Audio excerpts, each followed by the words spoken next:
Welcome to Brunch with Books, where stories meet real life and books become conversations that stay with us. Today's episode explores a deeper question. Why do people who love each other still struggle to understand each other? Through timeless emotions of the notebook and the relationship wisdom of the book, Men Are From Mars, Women Are From Venus, we will dive into love, misunderstandings, emotional needs, and the silent gaps between communication and connection. Because sometimes we talk every day, yet we feel unheard. So grab your coffee and open your heart to let this discussion begin. Over to you, Dr. Geeta. Thank you, Sritapa. Hi, everyone. Nicholas Sparks' ability to weave a compelling tale through the lens of a faded notebook has resonated with many, earning him a place among the world's most beloved storytellers. His novel, The Notebook, which has been adapted into a successful film, tells the story of Noah Calhoun and Ali Hamilton as they navigate the complexities of love and life. In the last episode, we saw how love could be challenged by the world around it. But what happens when love doesn't end with a choice, but with silence, where love is left unfinished, not because it fades, but because it is interrupted? Ali and Noah have been under pressure because of society's spotlight on the differences in their backgrounds. The tension that once lingered quietly finally reaches a breaking point. One evening, in the middle of yet another argument, emotions spill over. Not controlled, not careful, just raw emotions. They say things they don't mean, but can't take it back. And just like that, what once felt unbreakable fractures. Soon after, Ali leaves.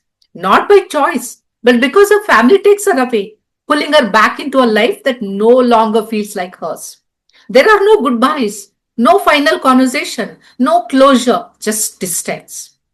And for Noah, in the silence is unbearable. So he writes one letter every single day. He writes about his love, his regret, his hope, believing that somewhere, somehow, she will read his words and come back. Days turn into months, months into a year, 365 letters, and not a single reply. What he doesn't know is that Ali never receives them.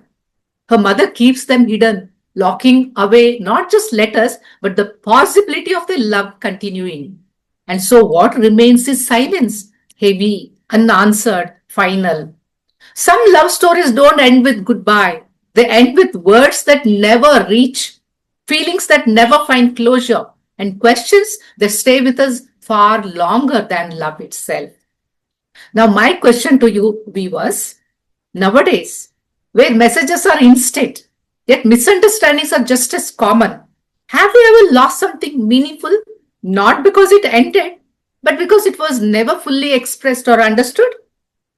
Now I invite Dr. Siddharth to share his reflections on this question. Over to you, Dr. Siddharth.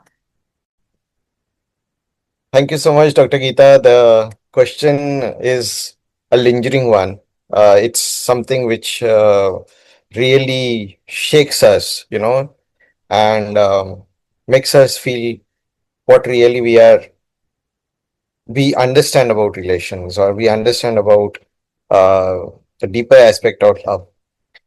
I have one very close story which I want to share here.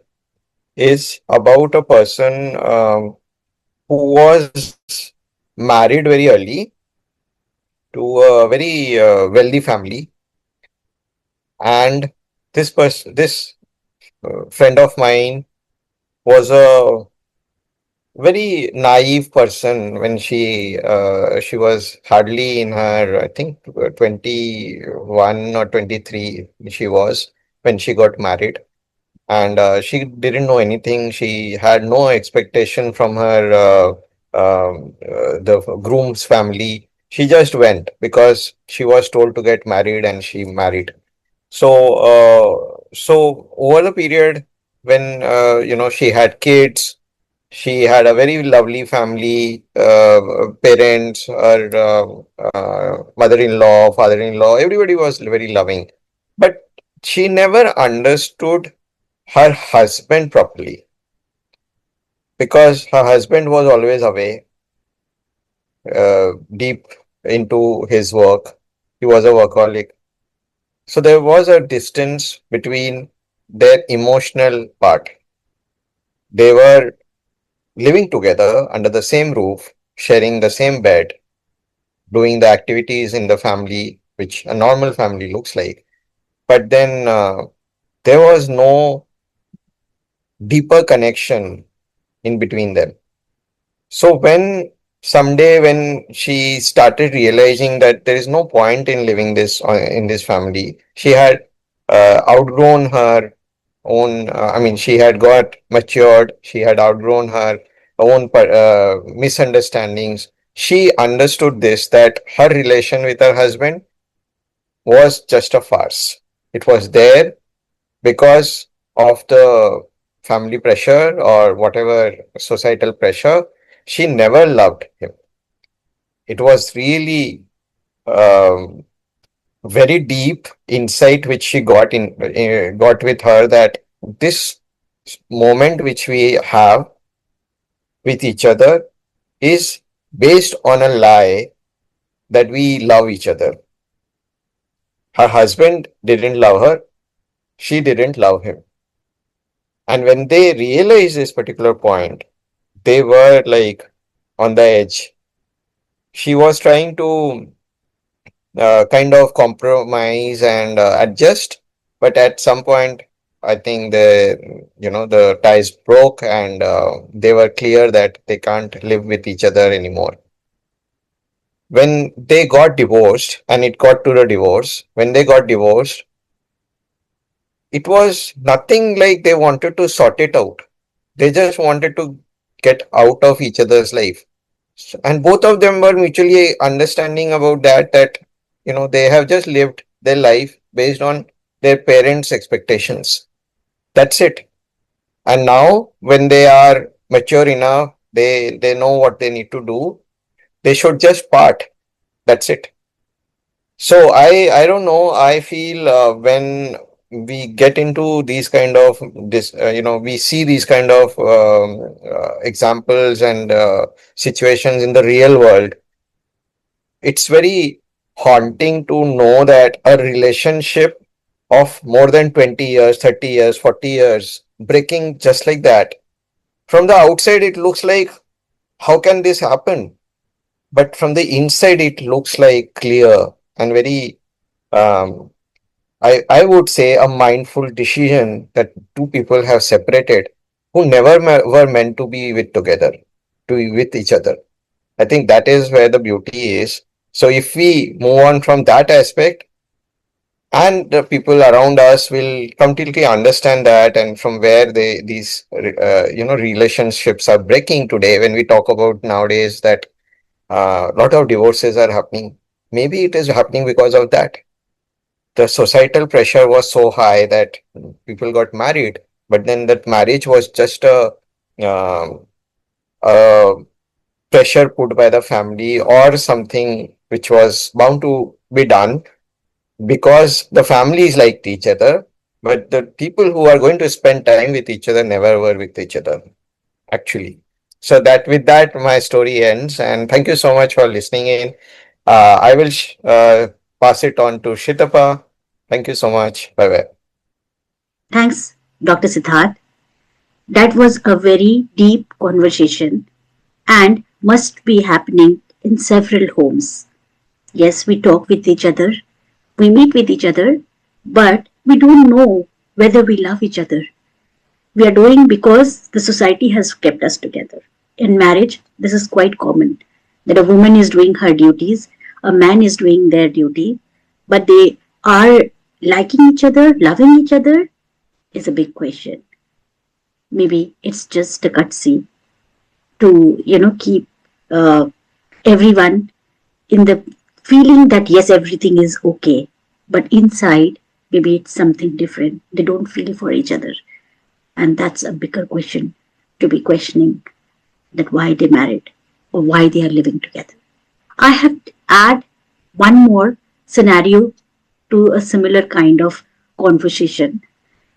A husband and wife speaks daily, every single day.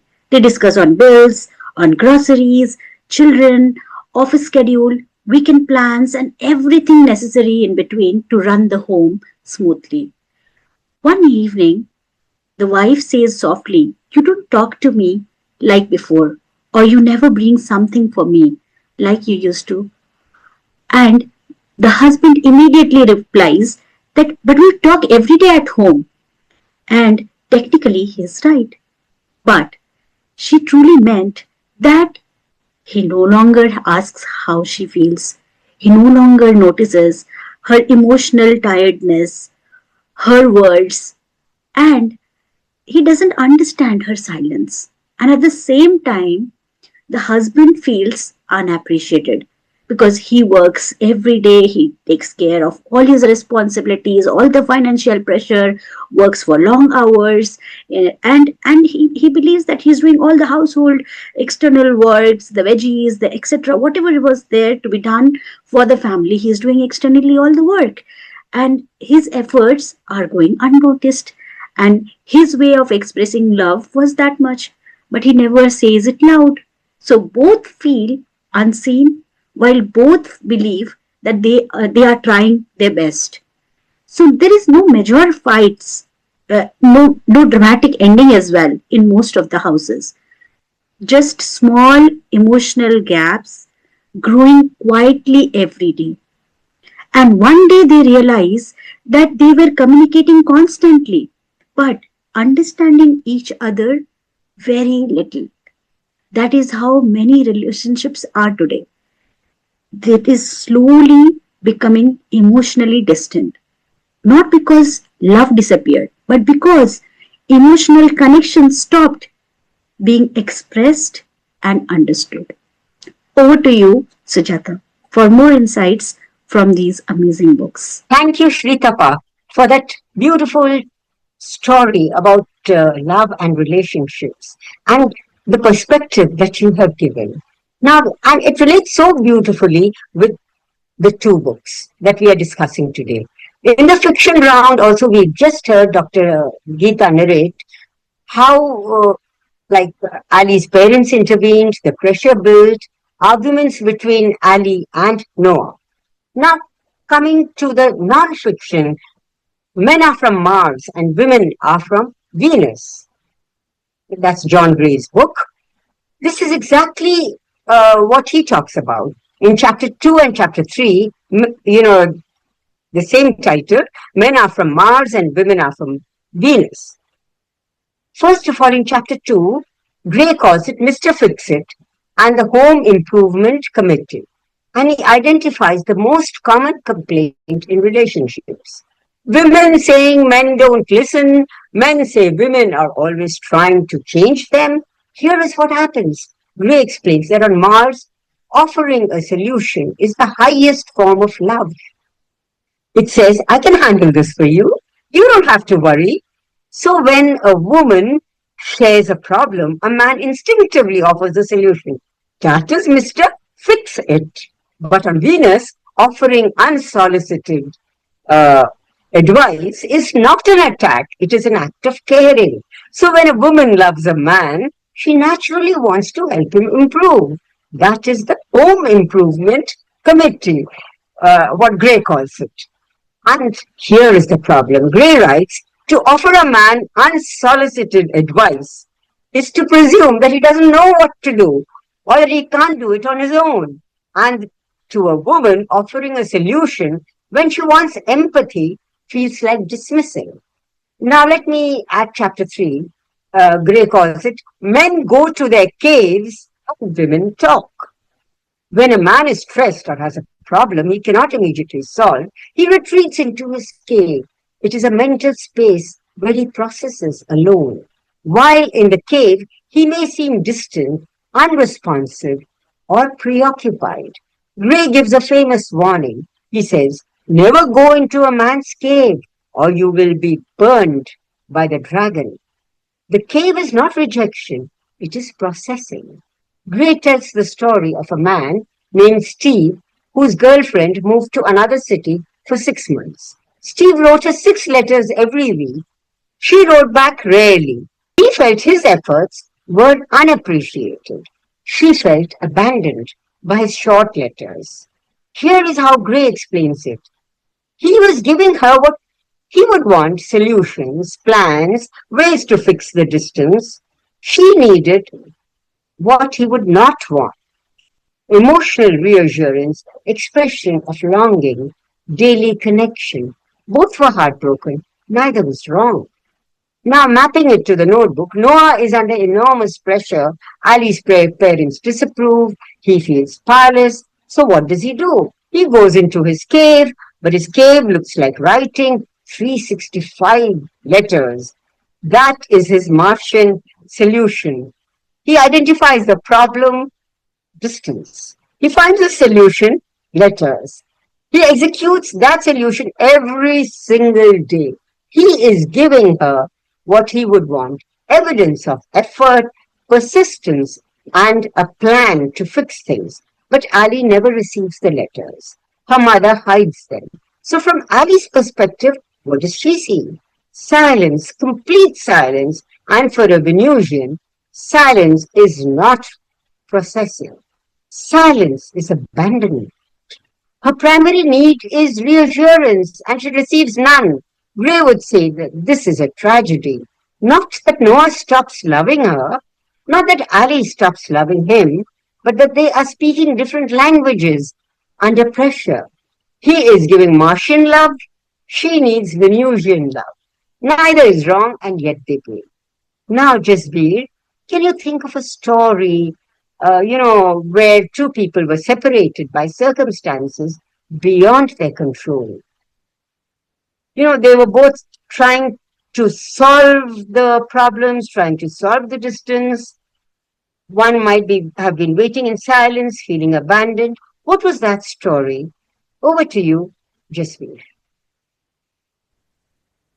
There are many such relatable incidents that can be picked up from real life couple stories.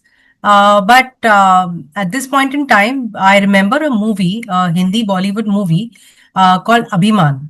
Now, in this movie, the protagonist, the actor and the actress, they fall in love because both of them share a common interest and hobby.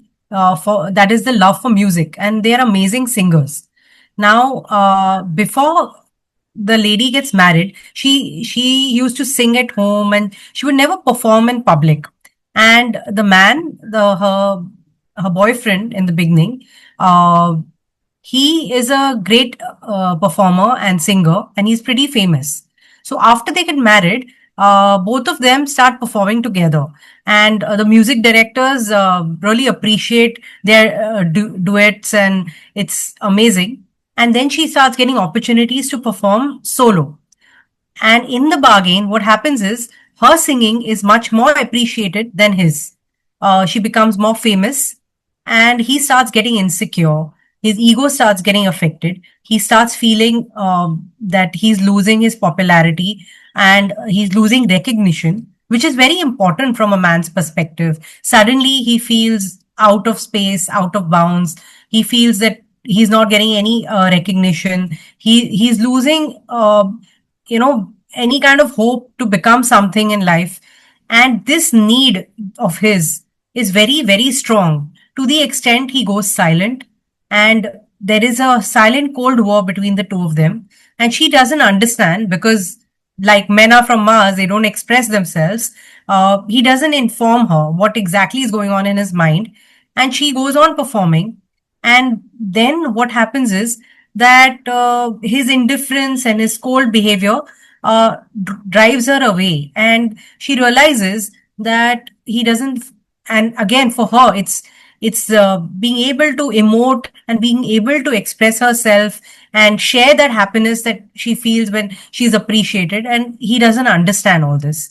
And in the bargain, they grow apart. Do they love each other? But their ego comes in between, and that's what the movie's name is. It's called Abhiman. And and she realizes that it's getting difficult to live with him because he's getting bitter about her success. And she leaves the house and moves into staying with her father. And then the movie progresses And the story progresses where she realizes later, after moving to her father's house, that she's pregnant. And uh, and when she also comes to know that his ego is getting hurt and he's getting triggered by her success, she stops performing.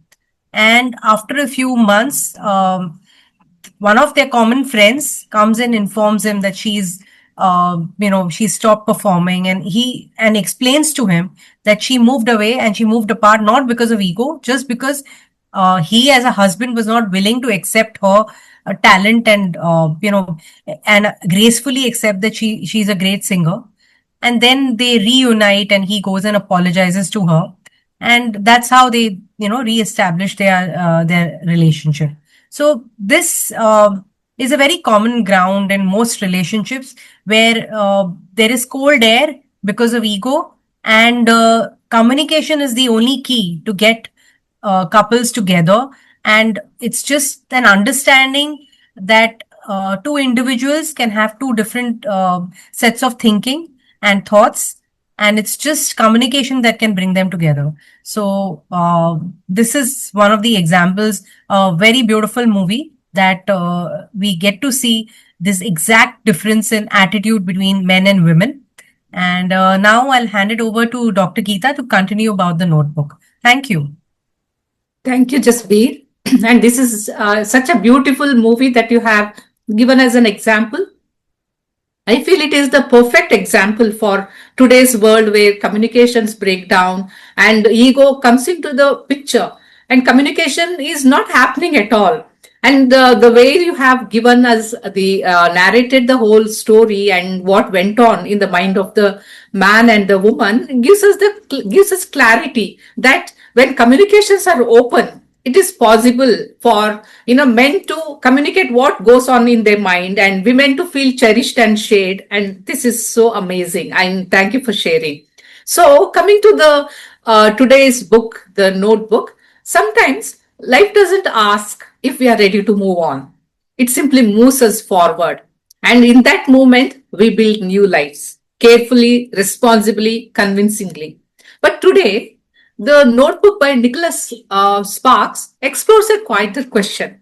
Can we truly move on from a love that once felt like hope? Even though Noah and Ali have, kind of separated, they are not in contact anymore. Have they really moved on? Is everything all right in their life? So we can see that time moves forward. Whether we are ready or not, years pass and life begins to rebuild itself around the absence. Noah Kalun throws himself into work, into routine, into something that keeps his hands busy, his mind busy, and his heart quiet. But there is one promise he never forgets: a house, a dream he once described to Ali Hamilton, a place filled with light, open windows, and a life they once imagined together. And slowly, piece by piece, he builds it, even though she's not there in his life, not knowing if she'll ever see it, but unable to let go of what it meant to them. Meanwhile, Ali steps into a different life, a life that looks right on the outside. She meets Lon Hammond, successful, kind, dependable, everything her family had hoped for. She gets engaged, and for a while, it seems like she has moved on. Her life is stable, predictable, safe, but beneath the surface, something remains unsettled. A quiet emptiness she cannot quite name. A feeling that something is missing. Until one day, she sees a photograph in the newspaper. A man, a house, a memory, Noah. And suddenly, the past she thought she had left behind begins to return. Not loudly or dramatically, but quietly and persistently, like something that had truly never left. You can build a life that looks perfect on the outside and still feel an unspoken absence within, because some connections don't disappear. They wait quietly until we are ready to feel them again.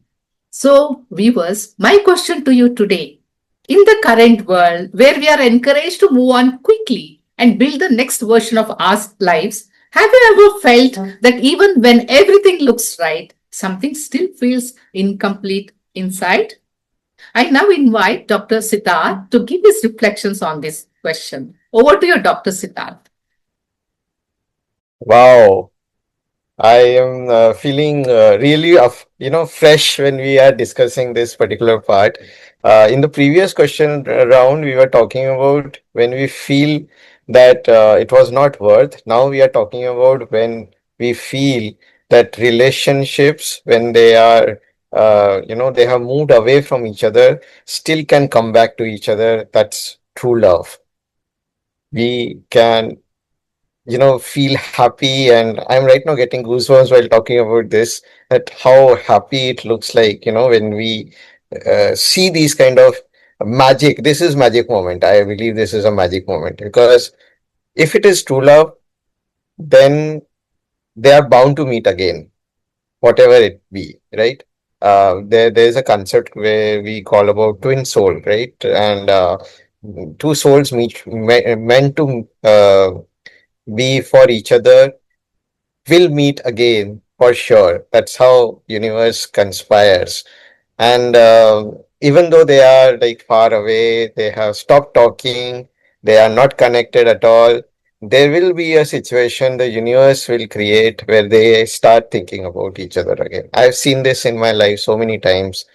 When one of the situation which I'll remember now while talking is a friend of mine. They were actually they got married, but then there was some friction going on between them, and the person, the friend of mine, was a software engineer. He moved to abroad, and he left his wife in India, and they were having a lot of friction between them.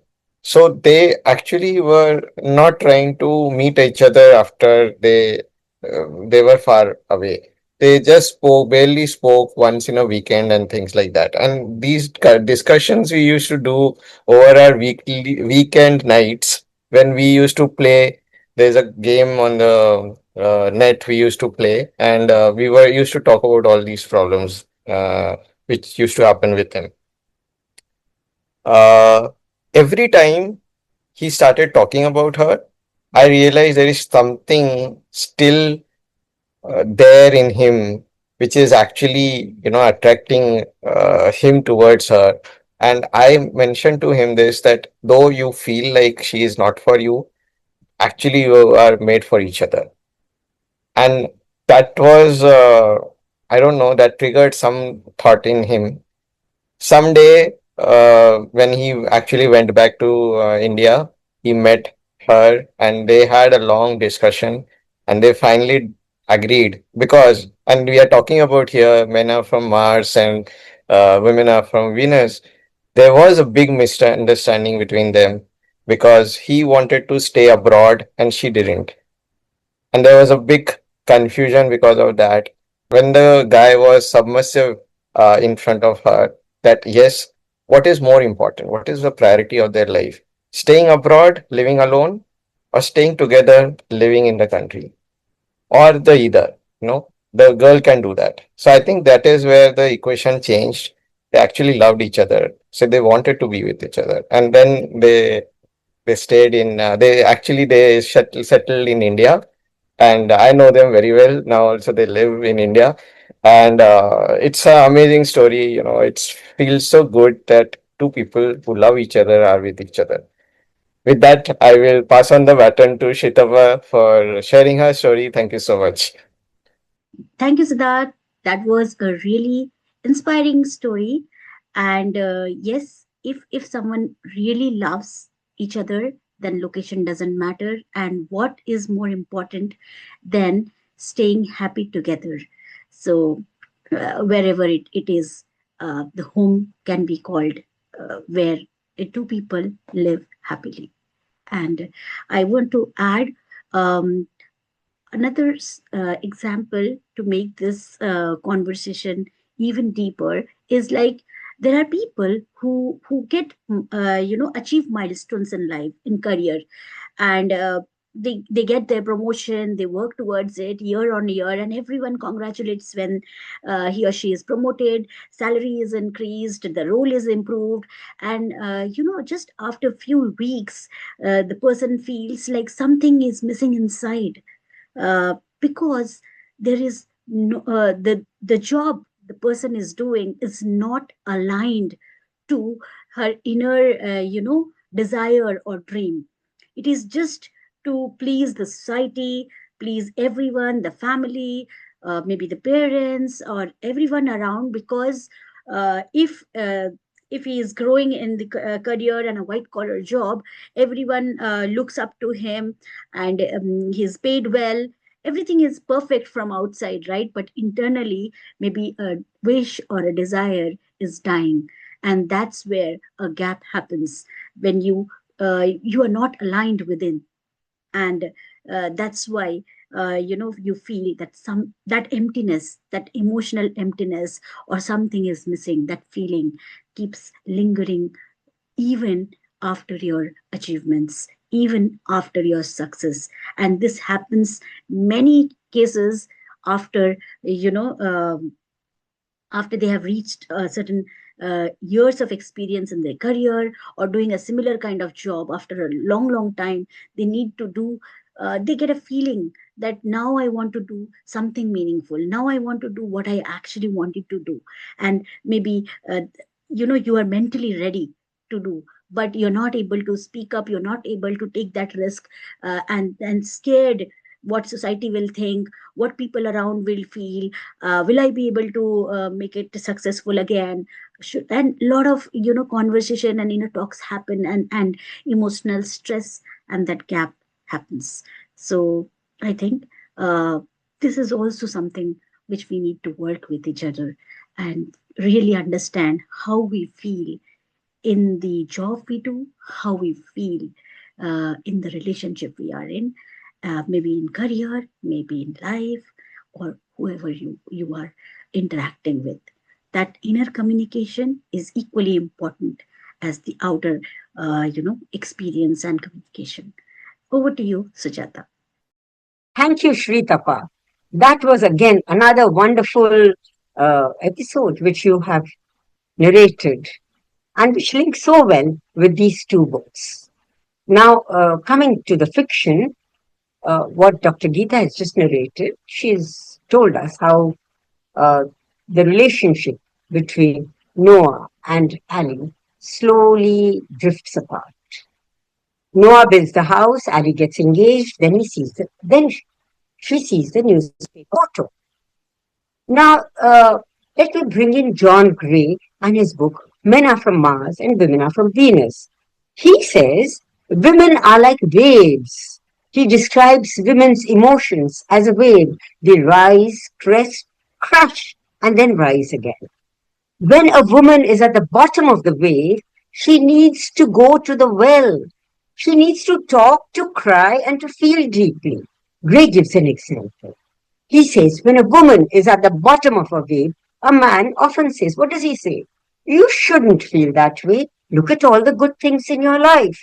Gray says that this is like telling the ocean not to have waves. She cannot control the wave.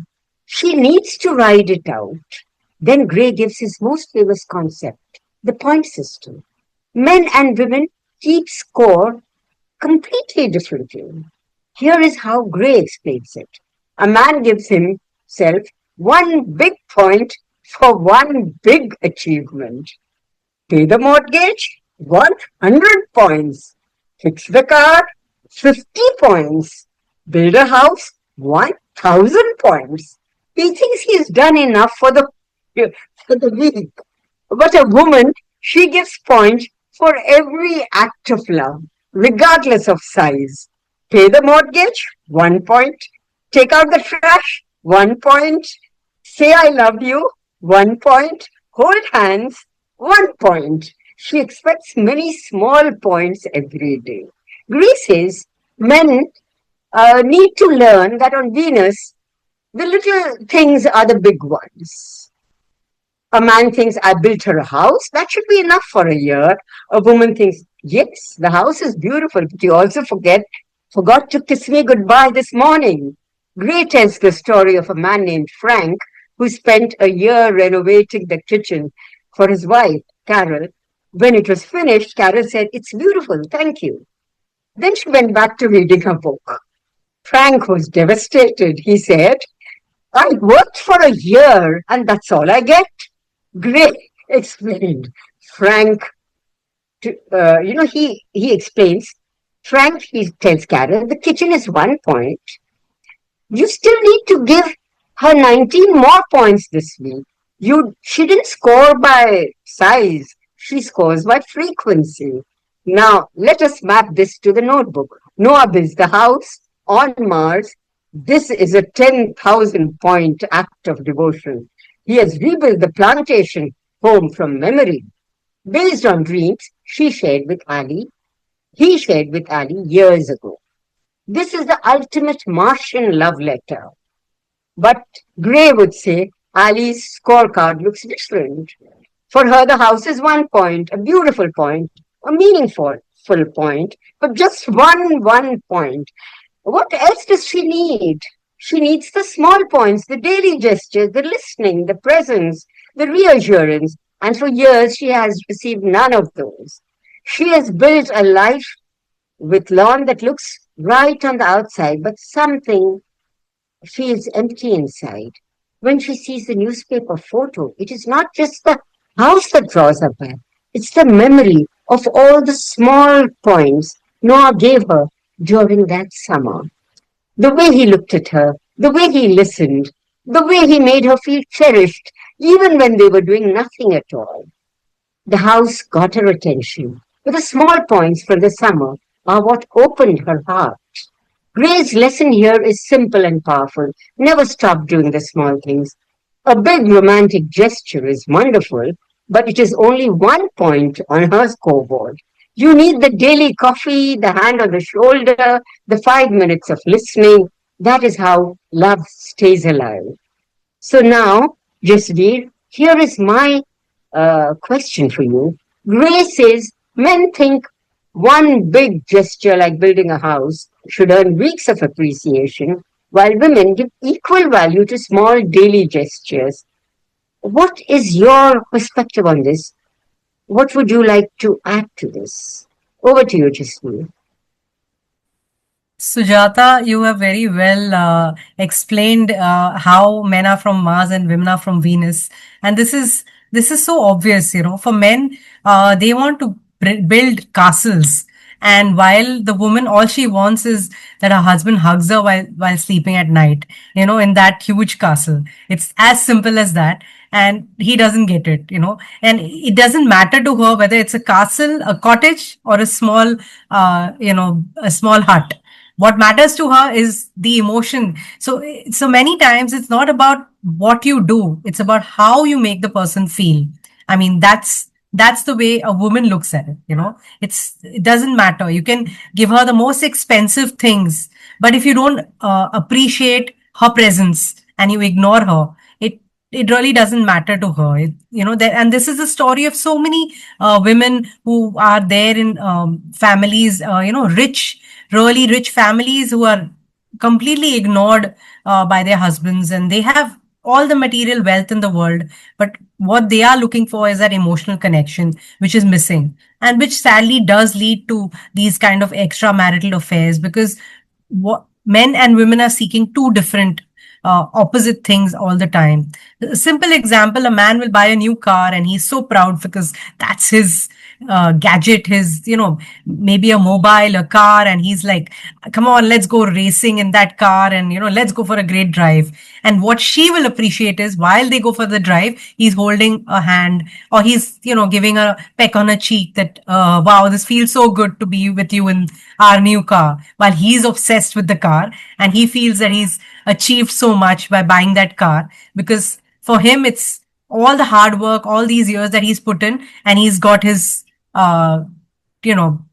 these are basically toys for boys, so it's like, that's exactly what he's looking for. While it doesn't really matter to her, because even if he was sitting with her in a taxi and all he did is just kept his hand around her shoulder, that would have possibly meant a lot to her and would have given her more happiness and feeling. It's not the passion in the material, but in the passion in the emotion that matters to a woman. And she fails to understand his perspective, because obviously for him, it's constructing, building, and something that can be felt and seen, because that makes him feel seen all the time, and gives perspective to all his work. And he needs the product while she needs the process, and for her the process is more important than the product. For instance, if he's got her a new cooking range, and he's really proud of the fact that something that she's been wanting for a long time. She bakes cakes, and he's bought her a new cooking range, and she bakes the first cake, and he's like, wow, it's good. And his wow, it's good is so without any feeling, that it feels literally cold towards the effort that she put in. And when he gets the cooking range and she's like, yeah, it looks great, and then he feels hurt because he really saved up money and he really thought about it. So both of them definitely care and love each other, and they want to be there for each other. It's just that they can't express themselves in the right way. So it's just a meeting of thoughts and emotions, and coming on to the same line, the same sense of understanding. If she really goes and appreciates that, I'm so happy and so glad that you got this, and she repeats it a couple of times, that she really appreciates that he thought of getting her the cooking range, while he appreciates that the cake was amazing, and all he has to do is say it twice, and I haven't eaten something like that. And it'll really make her feel so special. She'll feel like a master chef. But it has to come from her man. It doesn't matter, for them to have that connection. Obviously, her children matter to her, but for that bonding to happen between the couple, it has to come from him. And the worst is if they have guests over and the guests are appreciating while he's like, yeah, she's a very good cook and stuff like that, but he's not appreciating. That makes matters worse, because then she's like, see, others understand, but you don't. While he's like, yeah, I mean, it's been so many years we are together. You don't expect me to keep appreciating things for you every day. For her, it's the daily thing, and for him, it's one mission that he has. So like, it's mission in Mars and movement in Venus. Venus needs daily movement, while Mars needs a mission. So yeah, that's how it is. So now I hand it over to Shitapa to conclude today's session. Thank you. With this, I close today's episode. Thank you. Tata. Bye bye. Take care. And do not forget to follow, like, and subscribe our channel, Brunch with Books, if you enjoy these conversations and really think that this is helping you grow. Thank you.